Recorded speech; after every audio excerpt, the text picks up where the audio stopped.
ഇതിന്റെ പ്രത്യേക first aid formula കരകരപ്പുണ്ടാകുന്ന ബാക്ടീരിയയോട് പോരാടി നൽകുന്നു നീണ്ട സമയത്തേക്ക്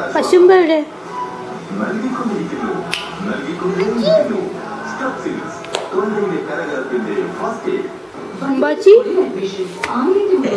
കുട്ടികൾ പിന്നെ സീറ്റോ വെറും 30 വലിയ സ്കൂളുകളിൽ മാർക്ക് മാത്രമല്ല സ്പോർട്സും പേഴ്സണാലിറ്റി നോക്കൂ അതുകൊണ്ടാണ് ഹോർലിക്സ്